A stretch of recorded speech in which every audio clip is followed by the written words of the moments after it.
리골레토, 춘희, 카르멘, 토스카 등 수많은 오페라에서 주역을 맡으며 유럽 무대에서 활약했던 성악가가 있습니다. 동양인 바리톤으로 그 실력을 인정받아 15년간 무려 800번 넘게 주역으로 무대에 섰던 성악가 최주일.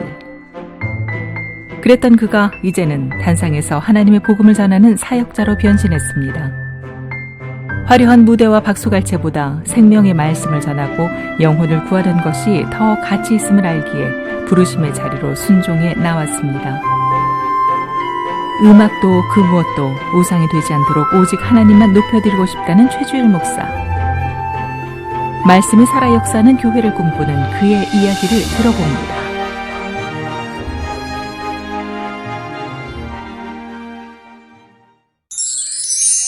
여러분 안녕하십니까? 새롭게 하소서 김학중 목사입니다. 안녕하세요. 김정화입니다. 네, 영상을 통해서 오늘의 주인공을 만나봤는데 이분은 유럽의 오페라 무대에서 정말 멋진 노래를 하셨던 분인데 지금은 교회 단상에서 성도들과 함께 정말 아름다운 찬양을 부르시는 목사님이십니다. 전혀 다른 분야에서 지금은 다른 일을 하고 있지만 하나님을 찬양하며 사는 지금이 가장 기쁘다고 고백을 하시는데요. 창신성결교회 우면성전의 최주일 목사님 자리하셨습니다. 안녕하세요. 네, 목사님 어서 오세요. 네, 안녕하세요. 네. 아유, 네. 아니, 목사님 딱 성악을 하신 그 느낌이 딱 그냥 이야기하실 때도 딱 느껴지시는 것 같아요. 네, 목소리가 딱 다르시거든요. 울림통이 다르다고 그러죠. 네. 네. 그 목회를 하시면서도 달란트를 조금 많이 사용을 하시는 편이신가요? 아무래도 뭐 이제 노래를 제가 계속 했었으니까 예배 가운데 찬송하고 찬송 드리고 하는 것이 다 이렇게 쓰이는가 아닌가 하는 생각이 듭니다. 네. 그리고 사실 또 이제 예전에 그 신대원 동기 목사님이 이제 개척을 하셨는데 개척하시고 나서 뭐 그 아무래도 교회가 재정적으로 힘들고 또 어렵다 보니까 그런 그 재정적으로 풍부한 교회들은 그런 어떤 음악회 같은 것들을 이웃 초청해서 하는 그런 프로그램을 많이 잘 마련할 수 있는데 이 작은 교회들은 그런 어떤 재정이 안 되니까 문화적인 혜택을 문화적인 혜택을 받고 싶어 하는데 이게 여건이 안 돼서 저한테 이제 도움을 청한 적이 있는데 그럴 때 이제 제가 성악가들을 모아서 같이 가서 이제 이웃 초청 사랑의 음악회 이런 것들을 좀 열어줬는데 그때 이제 결성이 된 게 예비 콰이어라는 게 있어요. 그래서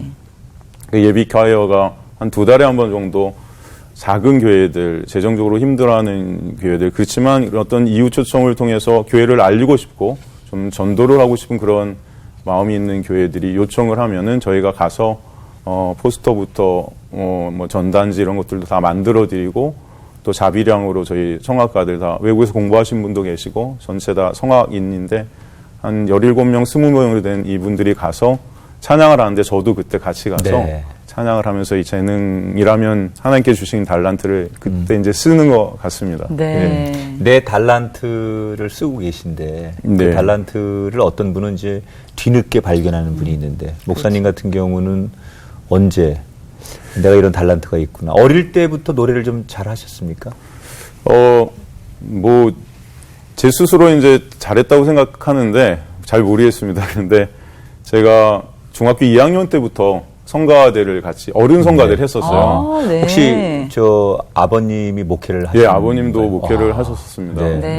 그러니까 완전히 교회의 문화 속에 자라신 거네요. 예, 그렇죠. 교회 문화 속에 있었고 아무래도 저희도 아버지가 개척을 하셔서 이 교회가 뭐 크지 못했었습니다. 성가대가 어른 성가대가 있었는데 인원수가 그렇게 많지도 않고 해서 제가 투입이 됐었죠. 그때부터 해서 이제 어른 성가대 베이스로 같이 계속 찬양을 중학교 2학년 때부터 하다 보니까 이 노래에 대한 관심이 조금씩 더 있었던 거 아니에요? 자연스럽게. 예, 자연스럽게. 그리고 교회에서 뭐 교회 전체가 이제 노래 연습 장소가 되니까 복도에서도 부르게 되고 자연스럽게 음악을 더 했던 것 같습니다. 그렇군요. 이게 태어나 보니 나는 목사님의 아들이 되었다. 그런 거잖아요. 어릴 때부터 좀 그 목회 현장 안에서 잘하셨는데, 근데 그러다 보면 때로는 또 엇나가거나 좀 나의 하나님이 아닌 부모님의 신앙을 따라가다 보면 좀 넘어지는 경우들, 또 좀 그 신앙이 뜨뜻미지근해지는 시기들이 좀 오기 마련인데, 목사님에게도 그런 시기가 있으셨나요? 예, 사실은 뭐 보통 모태신앙 뭐 이렇게 말들을 많이 하는데 요즘은 뭐 그런 말도 하더라고요. 모태신앙이 못된 신앙이라고. 못된 신앙? 모태신앙. 예, 맞아요. 네, 저도 뭐 그런 가정에서 태어났지만 하나님께서 믿음을 선물로 주신 그 시간인 또 그때가 아니었기 때문에 그 과정 속에서는 사실 어려움이 있었던 것 같습니다. 왜냐하면 아버지와 이제 그 예수 그리스도의 십자가의 보혈이 너무 감사해서 사역자가 되셨고 또 복음을 전하시는 분이 되셨지만 저는 사실은 그 은혜와 사랑을 뭐 듣기는 했어도 그렇죠. 그게 뭐 이 직접적으로 저한테 좋은 건 좋은 건데 이게 뭐 이렇게 막 와닿지도 않는 그런 부분들도 많았고 또 아버지는 그냥 항상 삶이 어떤 성도들을 위한 또 주변 여러 가지 이웃들을 위한 그런 삶을 사시려고 노력하시는 그런 반면 어떻게 보면 그런 반면 가족들을 좀 돌보시는 것들이 아무래도 좀 소홀해지죠. 그렇죠. 소홀해지는 부분들이 있었기 때문에 그런 데에 대한 어떤 불평, 불만. 저희가 또 사택에서 살았어요. 교회 안에 사택이 있었기 때문에 또 거기서 오는 그런 여러 가지 눌림 같은 것도 아마 있지 않았을까 스트레스가 싶습니다. 있죠. 예, 스트레스가 그렇죠. 있습니다. 그래서 또 사람들의 눈, 그럼요. 목회자 자녀이기 때문에 좀 모범적이어야 되고 하는 그런 면들 그런 것들이 어느 날 잘 참아오다가 갑자기 이제 그리고 그냥 이렇게 한번 반항하고 맞아요. 그러면 이제 엇나가잖아요. 예, 어떤 그러면 솔직히 이제 어떤 행동들을 하신 건가요? 이제 모범생인 척하면서 교회에서는 굉장히 착한 아이인 척하지만 뭐 학교 가서 좀 말썽을 많이 폈던 것 같아요. 예를 들어서 뭐 원정도 뛰고 원정이라는 것은 이제 학교 대 학교의 옛날 같은 경우는 뭐 이렇게 싸움하는 거 있죠. 이런 것도 뛰고 또 초등학교 6학년 때인가 하여튼 어떤 애를 때렸는데 얘가 굉장히 심하게 다쳤어요. 이빨이 나가고 뭐 한 15방울 꼬매고 그때부터 어머니가 이제 뭐 선물을 사갖고 그 집에 가서 죄송하다고 용서를 비시고 전 그 옆에서 그런 장면을 보면서 안타까워하지만 제 마음대로 스스로 제 뭐 행동을 자제하지 못하는 그런 면들이 많이 있었죠. 그러니까 중고생 때 이제 그런 목사님의 아들인데 하여튼간 약간 그렇게 좀 곁길로 싹 가는 애들이 열에 한 명은 있습니다. 그 중에 한 명인 것 같아요. 11조. 네. 11조. 네. 더 많지 않나요? 전 더 많이 들어요. 근데 이제 그렇게 방황은 좀 했지만 그래도 부모님이 눈물로 기도하는 자녀이고 또 하나님이 특별히 사랑하는 분이었기 때문에 어느 순간에 하나님 품으로 돌아오게 될 텐데 목사님에게는 언제 그 하나님 앞에 내 자신이 돌아오는 계기를 만나신 건지요? 하나님께서 은혜를 베풀어 주신 게 제 고2 때, 그 요한계시록을 이렇게 소설화한 휴거라는 책이 있었습니다. 이제 그 책을 이렇게 읽다가, 말씀을 통해서 제 자신을 보게 된 것 같아요. 그래서, 저는 제가 괜찮은 아이라고 생각했는데 아니더라고요. 죄인인 것이 깨달아지고, 그 죄인에 대한 어떤 심판, 또 여러 가지 그 죄에 대한 두려움, 이런 것들이 갑자기 저한테 엄습했었습니다. 그래서 그날 그 밤 늦게 새벽까지 제 자신을 보면서 굉장히 많이 울었던 기억이 나요.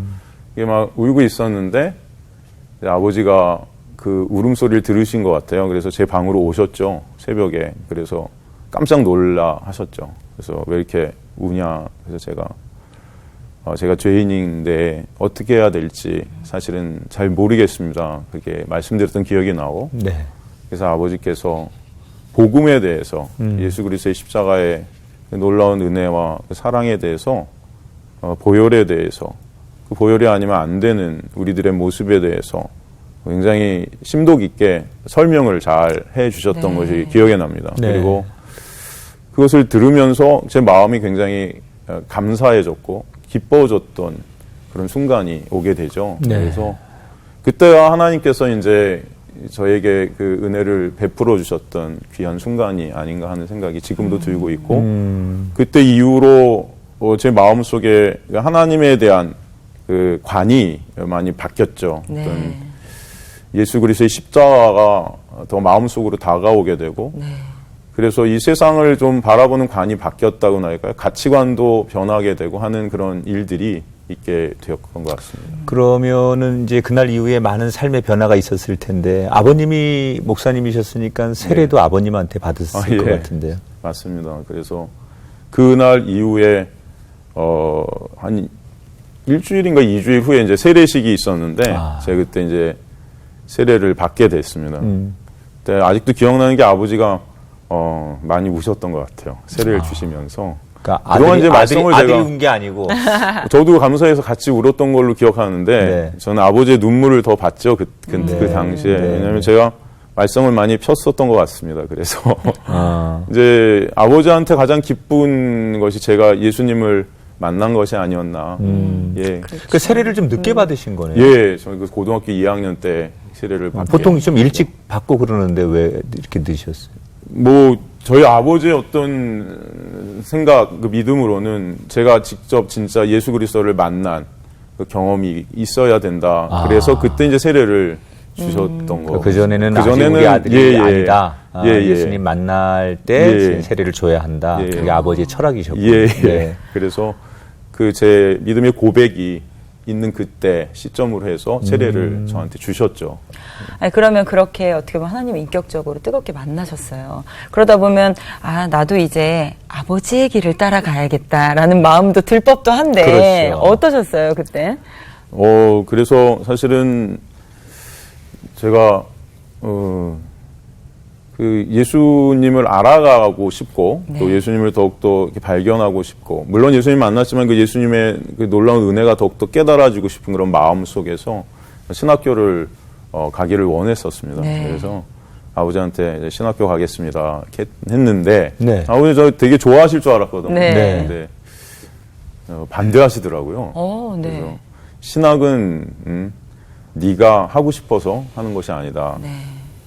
그리고 목회자의 길은 네가 가고 싶어서 하는 것이 아니다. 분명히 하나님께서 너를 부르셔야 되고 소명을 주셔야 되고 어떤 그런 것들을 네가 발견하고 확신이 있을 때 가야 될 것이다. 저한테 그렇게 설득을 하시더라고요. 네. 그래서 제가 가만히 생각해 보니까 예수님이 너무 감사하고 예수님의 놀라운 사랑과 은혜가 느껴지고 하는데도 그런 아버지가 말씀하신 그런 부르심, 그런 소명 물론 제가 좋아서 가고 싶었는데 그런 것들이 그 당시에 부족하지 않았나 하는 생각이 들어서 제가 포기했습니다.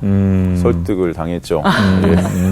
부르심이라고 하는 그 단어 앞에 네, 좀 씨름하면서 제가 좀 씨름을 했었습니다. 근데 아닌 것 같다는 생각이 들어서 그 당시에는 아버지의 말씀을 따랐습니다. 네. 그러면 지금 자연스럽게 신학이 어찌 보면 포기되면서 음악가의 길을 걷게 되신 건데 네. 그 음악은 언제부터 시작하신 거예요, 그러면? 음악은 이제 고2 말 때 제가 시작을 이제 전공으로 어떤 레슨을 받으며 시작을 네. 했었죠. 네. 고2 말 때. 그때 그렇게 된 것은 이제 제가 이제 중학교 2학년 때 성가대를 했으니까 아무래도 노래가 좋았고 또 이제 선교사님, 미국에서 오신 선교사님이 계셨는데 그분이 저희 가실 때, 미국에 가실 때 아버지께 그 클래식 판을 굉장히 많이 선물로 주시고 네. 가셨어요. 그러니까 집에서 그것을 굉장히 많이 제가 들었죠. 네. 거기 뭐 성악곡들도 많이 있었고 네. 자꾸 흉내냈던 것 같아요. 이게 좋아서. 네.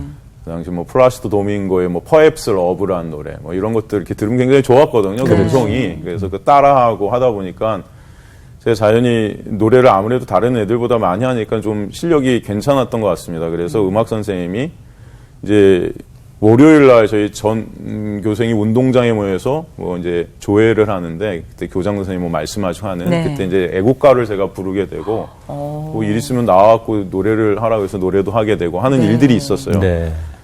제가 되게 잘하는 줄 알았는데 그래서 저는 뭐 이렇게 성악을 꼭 전공을 안 해도 그냥 이렇게 잘하면은 취미로 충분히 재밌게 살 수 있겠다는 생각이 네. 들어서 뭐 전공은 생각은 안 했었습니다. 근데 그 당시에 그 교생 선생님이 이제 연세대학교에서 네. 오셨었어요. 남자분인데. 근데 그분이 이 음악 시간에 이제 노래를 한번 해주시는데 제가 이 취미로 했던 그 소리랑 완전히 다른 소리가 나더라고요. 그래서 제가 충격을 먹었습니다. 사람의 몸에서 어떻게 저런 소리가 나올 수 있나 하는 그런 어떤 문화적 충격을 받았죠. 네. 그래서 이게 그냥 취미로 이렇게 집에서 이렇게 한다고 저런 소리가 나는 건 절대 아니구나. 그러면서 한번 근데 너무 그게 좀 매혹적이어서 고수를 만나셨죠. 그렇죠. 고수를 만나고 고수의 어떤 면모를 본 거죠. 네. 그리고 좀 저렇게 노래를 한번 해보고 싶다는 그렇죠. 마음이 들었어요. 마음이 들어서 이제 그분께 제가 질문을 했죠. 어떻게 하면 이렇게 할 수 있냐. 그랬더니 노래를 한번 해보라서 노래를 해봤더니 저한테 너무 잘한다는 거예요. 네. 레슨을 좀 받으면은 좋겠다. 뭐 그런 말씀을 하셔서 그분께 몰래 성악을 좀 배우기 시작했었습니다. 네. 부모님한테는 그 당시에 이제 알리지 않고요. 그래서 아마 그때가 이제 성악을 레슨을 받기 시작한 어떤 시점이 아니었나 생각이 들어요. 그러면 고등학교 2학년 때부터 어떻게 보면 성악을 시작했다라고 예. 볼 수 있는데 고2 말부터 시작했습니다. 그럼 굉장히 늦은 거잖아요. 다른 그렇지. 친구들에 비하면 좀 늦었다고 생각이 드는데 예. 그러면 내가 이렇게 늦었지만 내가 이 길을 가야겠다라는 마음의 확신이 있으셨던 건가요? 내가 노래를 뭐 정말 사랑하는 거, 내가 이 길을 정말 가야겠구나라는 그런 확신들이 좀 있으셨던 거예요? 아니 그런 확신은 없었습니다. 그냥 사실은 그냥 좋아서 했었는데 이제 하다 보니까 아무래도 더 전문적으로 해야 되겠다는 생각도 물론 들었지만 확신이 있었던 건 아닌데 어머니가 제가 이제 노래가 좋아서 이렇게 막 몰래 가서 레슨 받고 하는 그런 것들을 아셨어요. 그래서 제가 어머니한테 진지하게 좀 말씀을 드렸습니다. 그래서 노래가 참 좋은데 이것에 대해서 제가 아직 뭐 전공을 하고 또 이 길로 가야 되겠다 뭐 이런 생각은 못 한다. 그렇지만 참 좋다. 그러니까 어머니가 굉장히 고민하시더라고요. 밤새 저랑 그런 고민에 대해서 나눴던 적이 있습니다. 근데 어머니가 알아보셨던 것 같아요. 막 알아보시니까 친척 중에 이 성악을 전공으로 하는 입시생이 친척 중에 한 명이 있었어요. 네. 근데 그 선생님이 독일에서 유학을 하고 오신 분인데 지금 이제 강의를 이제 대학교에서 하고 계신 선생님이셔서 그분에게 이제 전화를 하셔갖고 저를 테스트해 달라고 저를 데리고 가셨었어요. 가능성이 그분께. 있는지에 예, 대한. 그렇죠. 얘가 진짜 이것을 업으로 직업으로 삼을 수 있을 것인가, 아니면 그냥 취미가 날 것인가, 좀 어머님도 확인하고 싶으셨던 거예요. 그래야 이제 밀어 주신다고 생각하셨나 봐요. 그때 가갖고 테스트를 받는데 테스트 받은 후에 이분께서 말씀을 하셨는데 저희 어머니께 얘는 성악을 안 하면은 할 것이 없을 것 같다. 뭐 이런 말씀을 하셨어요. 네. 그때 이제 어머니가 확신을 하신 것이죠. 네. 얘를 성악을 시켜야 되겠구나. 어허. 그래서 제가 그때 어머니께서 이제 그분의 말씀에 동의하셔서 그럼 네가 한번 해봐라. 네. 대신 요번까지 그러니까 고3 그 시간 동안에 준비를 해서 입시를 봐보고 되면 계속하는 것이고 안 되면 다른 걸 하자. 짧지만 열심히 해서 좋은 결과가 나왔을 것 같아요. 굉장히 열심히 했었던 걸로 기억합니다. 그냥 너무 좋았어요. 네. 좋아서 이걸 꼭 뭐 이렇게 열심히 하고 안 하고 이런 생각이 아니고 그냥 거기 빠져서 살았던 것 같아요. 그래서 뭐 남들은 입시하면 굉장히 힘들고 어렵다 네. 뭐 이렇게 저는데 저는 그 당시에 되게 행복했던 시간으로 기억이 되고 있습니다. 그 좋아서 하면 뭐 잘 되잖아요. 그렇죠. 잘 외워지고 맞아요. 뭐 실력도 늘고 네. 나도 모르게 그냥, 정말 푹 예. 빠져 있다는 건 그런 걸 얘기하는 거예요. 예. 그러니까 뭐 항상 거기 묻혀 살았던 시간이었던. 그 결국 이제 시간이었었죠. 대입 시험에 합격을 하신 거고요. 예. 그래서 합격을 해서 연세대학교 성악과. 예, 연세대학교 그 교생 선생님이 다녔던 학교에 결국은 예. 선생님과 그러게요. 함께 이제 그 교생 선생님께 물론 초반엔 배웠지만 이 유학을 하고 오신 그분께 네. 계속 또 배우게 됐었어요. 그러니까. 그래서 그분이 이제 연세대학을 나오신 분이었기 때문에 네. 또 연세대학교를 추천해 주셨고 네. 그 당시에 이제 저 사사해 줬던 선생님을 만났죠. 김관동 선생님인데 그분이 그 당시에 뭐 저희 나라 바리톤에서는 거의 최고셨습니다. 네. 제가 그분께 배우고자 했던 것도 또 영향이 되게 있고. 컸었죠. 네. 그래서 그곳으로 들어가게 됐습니다. 대학을 졸업하신 후에 독일로 유학을 가셨어요. 예. 사실 뭐 이제 이태리도 있고 또 뭐 우리가 미국의 성악을 공부하신 분도 있는데 독일로 가셨다라고 하는 건 또 나름대로 선택할 때 이유가 있었을 것 같아요. 제가 대학교 4학년 때 이제 저희 지도교수 선생님께서 교수님께서 콩쿠르를 하나 저한테 소개를 해주셨었습니다. 네. 그게 이제 독일 문화원 주최하는 독일 가곡 콩쿠르였었어요. 네. 이게 1위였거든요. 근데 거기서 1등을 하게 되면 굉장히 아주 상이 굉장히 컸었습니다. 네. 예를 들어서 뭐 비행기표, 거기 체제비, 거기 가서 언어를 다 공부할 수 있게 해주는 여러 가지 많은 상들이 부여가 되는 콩쿠르였었어요. 네.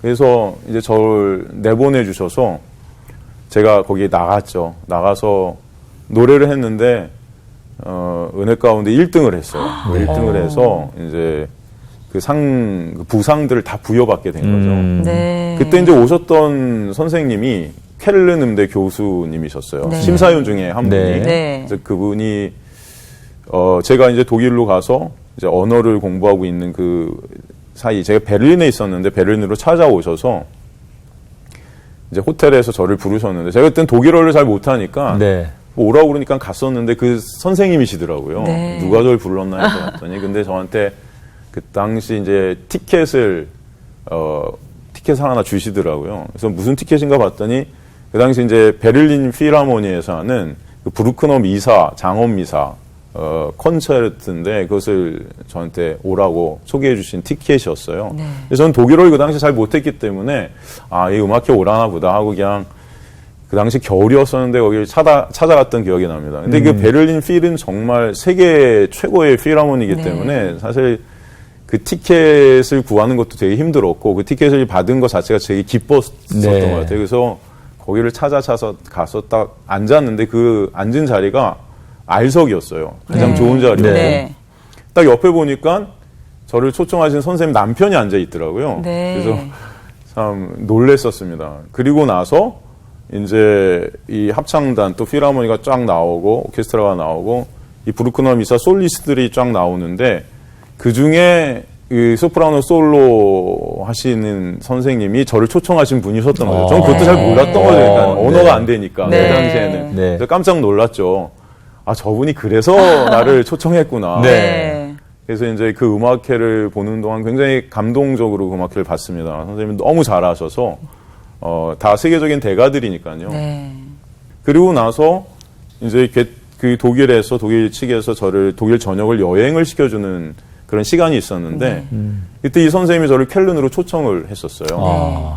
그 자기가 이제 가리키고 있는 학교로 저를 초청했는데 그 당시에 한 3일 후인가가 그 켈른 음대 입시가 잡혀 있었던 날이었습니다. 네. 근데 사실은 이제 입시를 이렇게 보려면은 보통 한 4달 전에 그 원소가 다 그렇죠, 원서 접수가 쓰고. 되고 끝나야 되는데 선생님이 자기 거기서 힘이 있으셨던 것 같아요. 그래서 자기 힘으로 저를 3일 전에 원서를 접수시켜버려서 노래만 넌 해라. 내가 너를 받고 싶다. 이렇게 돼서 이제 노래를 했었죠. 네. 가서 우연찮게 그래서 노래를 하게 됐는데 합격을 했어요. 그래서 제가 사실은 독일에서 유학을 시작하게 됩니다. 사실은 그냥 독일 가서 뭐 어학도 배우고 약간 그런 상황이었는데 네. 얼떨결에 가서 시험까지 보게 되면서 네, 유학까지 성악 유학까지 거기서 하시게 된 거네요. 사실은 제가 원래는 이태리로 가고 싶었었어요. 네. 그런데 하나님께서 그렇게 트신 것이죠. 네. 이게 제 네. 뜻보다도 하나님의 그 은혜가 거기 있었던 것 같습니다. 사실 그때 그 교수님께서 진가를 알아보셨던 것 같습니다. 그렇죠. 예, 우리 목사님께서 이렇게 지금 겸손하게 말씀하시지만 당시 독일에서 굉장한 실력파로 데뷔를 하시게 되면서 인정을 받게 되셨어요. 뭐 리골레토, 춘이, 사랑의 묘약 이런 유명한 오페라에서 800번 이상 주역으로 공연을 하셨다고 들었거든요. 이게 유럽 무대에서 동양인이 인정을 받는다는 건 그렇지. 사실 그때 당시는 더 어려웠을 것 그 같거든요. 은근한 차별도 좀 많이 있던 시절 그럼요. 아닙니까? 실력이 있어도 네. 사실은 기회가 많이 주어지지 않는다는 얘기를 많이 들었는데 그때 당시에도 그러셨나요? 예, 뭐 제가 생각해보면 이렇게 실력이 좋았던 것 같지는 않지만 아무래도 그 동양인이기 때문에 받는 차별도 있고 네. 또 아무래도 무대에 딱 세워놓으면은 어떤 그림이 다르니까요.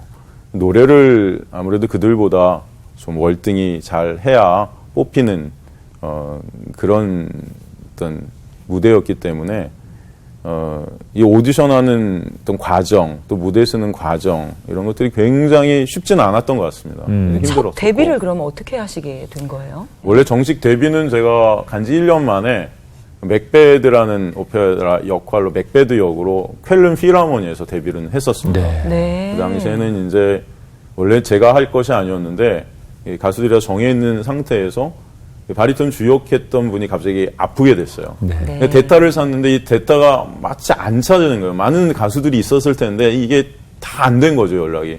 그래서 저는 그때 학생이었는데도 불구하고 지금 생각해보면 그것도 하나님의 놀라운 섭리 가운데 이제 제가 그 역할을 하게 됐었죠. 네. 굉장히 떨렸었던 생각이 나요. 학생이면 뭐 정말 이거 예. 많이 우러러보고 막 그럴 그리고 텐데. 켈른필은 독일에서 굉장히 유명한 필의 하나이기 때문에 네. 거기 이렇게 세계적으로 쓴다는 거 유명하죠. 자체가 굉장히 떨리는 일이었었고, 근데 하여튼 거기서 그런데 굉장히 젊은 혈기로 열심히 노래를 해서 하나님의 놀라운 은혜 가운데 제일 하여튼 박수를 많이 받게 됐었어요. 네. 그래서 한국 그 교포사회에서 굉장히 정말 자랑스러운, 예, 네. 축제 같은 날이었었죠. 네. 그래서 아직도 그때가 생각이 좀 나요. 예.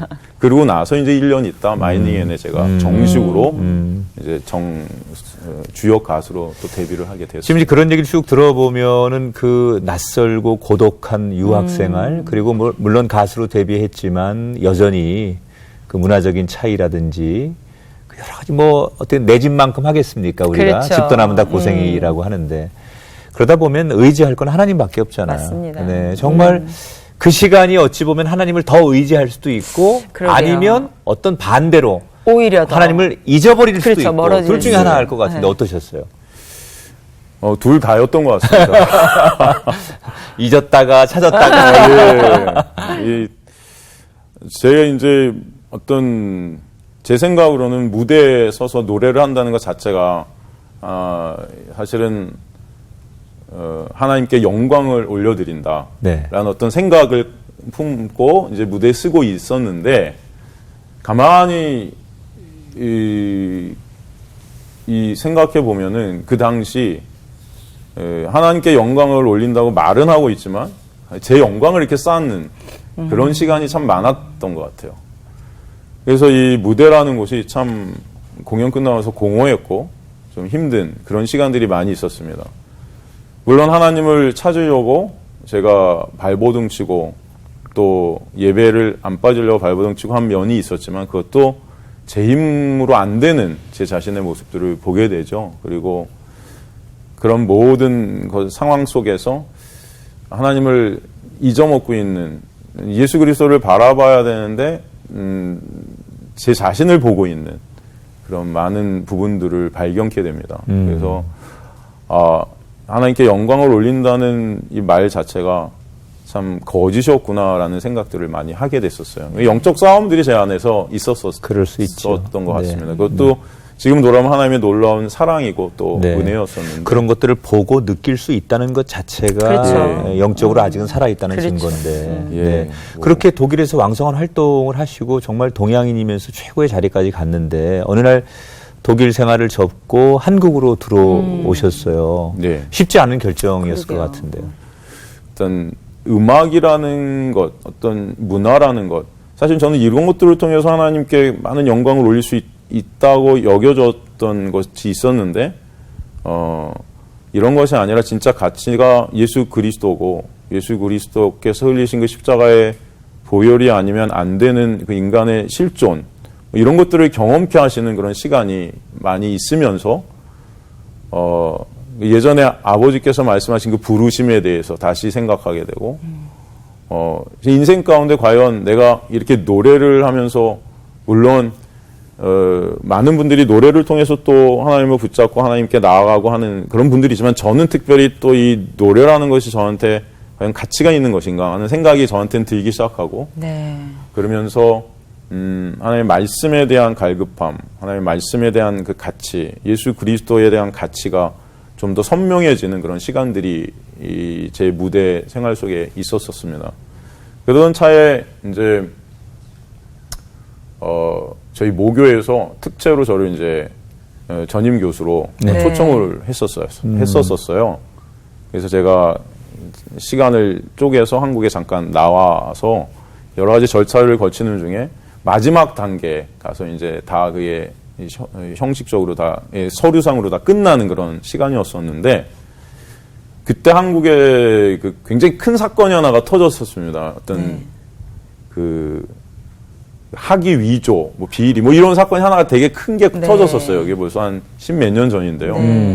그러면서 이 특채가 대학교에서 다 사라졌습니다. 한 이틀, 3일 사이에. 갑자기. 그래서 저한테 연락이 왔어요. 이 특채가 갑자기 없어지게 됐으니 다시 독일로 가야 되겠다. 그래서 제가 그때 다시 독일로 갔죠. 다시 또 이제 어떤 그런 여러 가지 순서들, 그런 어떤 시간들, 저한테는 어떻게 보면 좀 힘든 시간이었고 했지만 그렇죠. 그것이 그런 어떤 시간들을 통해서 더욱더 말씀을 바라보게 하게 하셨고 또 예수 그리스도에 대한 가치, 예수 그리스도의 은혜, 그 사랑에 대해서 더욱더 선명하게 새겨지게 하셨던 시간인 것 같습니다. 그럼 어떻게 보면 그런 모든 시간들과 과정 가운데 어떻게 보면 이게 나의 하나님이 원하시는 길이 아니구나라는 것들을 깨닫게 되시고 그 부르심에 따라 음악을 좀 접게 되시고 사역의 길로 접어들게 되신 건가요? 물론 하나님께서 그동안 음악을 계속 하게 하셨던 것도 하나님의 은혜지만 이제는 더 가치되는 일이 무엇인지 저한테 알려주셨고 네. 그것 때문에 제 삶 속에서 진정 가치되는 것들을 좀 하고자 하는 그런 열망이 좀 나왔던 것 같습니다. 그래서 한 2년 정도 고민을 했었고 기도를 네. 했었어요. 그리고 나서 제가 그쪽 일정들을 조금씩 마무리 지으면서 한국으로 귀국을 해서 신학교를 가야 되겠다라고 마음을 이미 오래전부터 이제 그런 그 마음의 부르심에 대한 있었죠. 영적 예. 목마름이 있었던 건데 그게 이제 실천되는 거죠. 예, 그렇죠. 그게 근데 이제 문제는 나는 그렇게 결정을 하지만 네. 이제 가족들이 특히 이제 그때 결혼하셔서 이제 아내분이 예. 있었을 때 아내분 같은 경우 내 남편이 목회자가 될 거라고 생각 안 하고 그렇죠. 결혼했을 텐데 네. 중간에 목회자가 된다 그러니까 조금 놀랬을 것 같은데 어땠어요 반응이? 힘들어했습니다. 힘들어했고 사실 반대도 있었고 네. 저한테 나는 성악가의 아내로 결혼을 했지 그렇죠. 네, 목회자는 생각을 안 해봤다. 아. 네, 그래서 또 그동안 제가 쌓았던 어떤 캐리어들 어떤 이런 것들이 굉장히 좀 아깝다 생각도 들었을 겁니다. 네. 제가 아내분도 같이 노래를 하셨던 분으로 알고 예, 제 집사람도 제 아내도 같은 동문입니다. 동문이고, 연대 성악가 예, 하셨고 나오고 독일 그 당시에는 가수도, 저보다 더 독일에서 아주 큰 극장에서 활동을 많이 했었어요. 솔리스트로 슈투트가르트, 뭐 오슬로 국립극장, 네. 프랑크푸르트 굉장히 큰 극장에서 솔로로 네. 많이 활약을 했었습니다. 그러기에 또 그 여러 가지 일정 가운데 제 강국에 들어오니 또 저를 따라와야 되는 또 네. 이런 여러 가지 것들이 그 자신을 또 아내분도 있었을 거예요. 희생해야 되니까 그러게요. 처음에는 뭐 네. 그런 것들이 쉽지 않았어요. 그보다도 그런 것들도 있었고 또 제가 갑자기 그 진로를 바꾸는 것에 대해서 좀 안타까워하는 면들이 있었지만 저희 집사람에게도 예수님께서 진정 같이 되셨기 때문에 점점 이제 더 저를 따르기로 결정되고 그런 정말 작정하고 아내의 그 선택에 대해서는 지금도 늘 고맙고 미안하고 감사하죠. 네. 감사하고 미안하죠. 네. 근데 감사합니다. 왜냐하면 또 하나님의 전적인 다 은혜라고 저는 생각하기 네. 때문에 거기까지만 하면 좋을 것 같아요. 여기까지.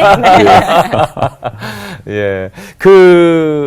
목회를 하시면서 목회자마다 가장 자기가 중요하게 생각하는 목회의 자기의 가치관이 있거든요. 목사님은 어떤 부분에 가장 목회에 중점을 두십니까? 저는 일단 제가 그 말씀을 통해서 네. 하나님을 또 만나게 됐고 하나님의 놀라운 은혜를 말씀을 통해서 계속 보고 있기 때문에 하나님의 말씀에 대한 사역이 굉장히 저한테는 중요하고 지금도 그 말씀을 가리키는 일에 집중하고 있습니다. 예. 아니 오늘 저희 최조일 목사님 모시고 이야기를 나누고 있는데 이야기하시는 목소리도 굉장히 좋으시잖아요. 근데 참 이 노래를 하실 때 목소리는 또 어떠실까 굉장히 궁금해요. 근데 사실 오늘 좀 저는 이번에 노래를 좀 아우, 들어야 되는데 네, 몇 저도 곡을. 사실 기대를 네, 하고 네, 있었으나 네. 이제 이런 시간이 없었어서 예. 혹시 평소에 좀 네. 즐겨 부르시는 찬양이 있으시다면 예. 좀 짧게 들려주실 수 뭐 있으실까요? 다른 뭐 이게 프로의 노래는 아니어도 찬양 내가 정말 좋아하는 찬양 네. 한 곡 예.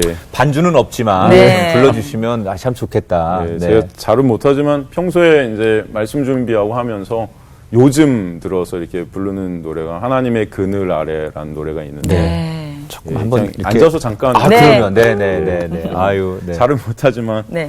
아니 잘을 못한다 그러면 저는 어떻게 하라고? 근데 목사님 음성이 너무 좋으세요. 왜 그러세요? 두 왜 분 그러세요? 다 훌륭하십니다. 아유, 저는 네. 없습니다. 그냥 이제 귀한 찬양 좀 들려주세요. 예, 알겠습니다. 하나님의 그늘 아래 내 모든 것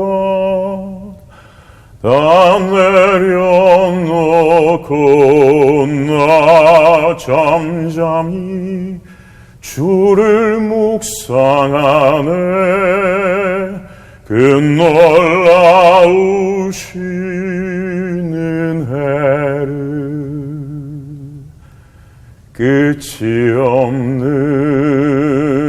주의 사랑 강물 되어 흘러 내 영혼에 자유함 주시네.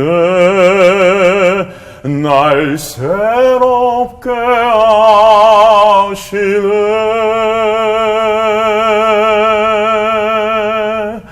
하나님 사랑 그 사랑 날 자유케 하네. 하나님 사랑 그 사랑 날 회복해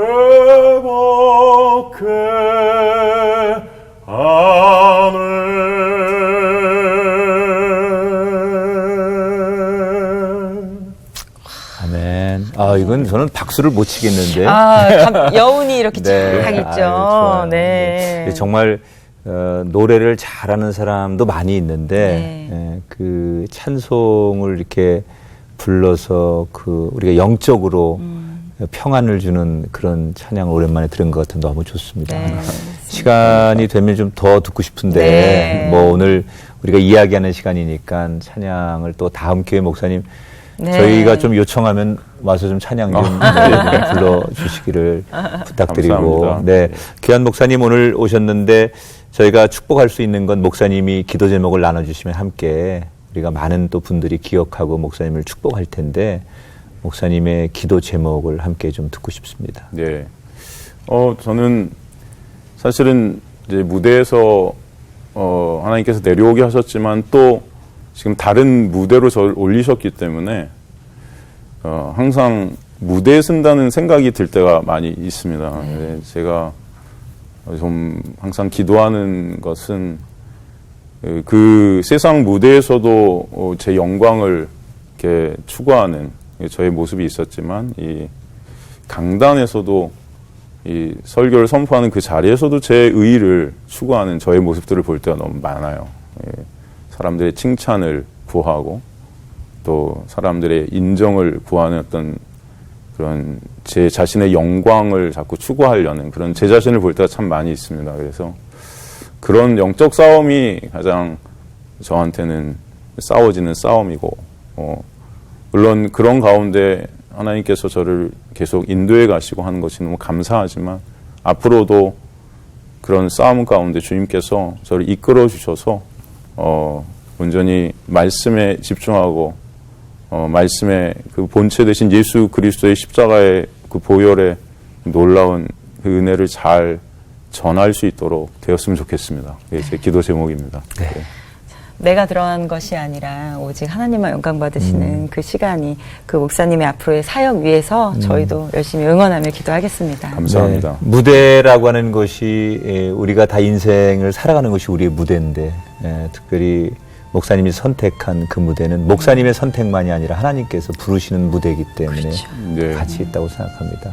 그 길을 응원하고 축복하고 또 많은 사람에게 좋은 목자로 또 하나님 앞에는 정말 내가 기대한 것만큼 잘하고 있다라고 인정받는 종이 되시기를 저희가 기도하고 축복하겠습니다. 감사합니다. 오늘 함께해 주셔서 너무 고맙습니다. 감사합니다. 감사합니다. 고맙습니다.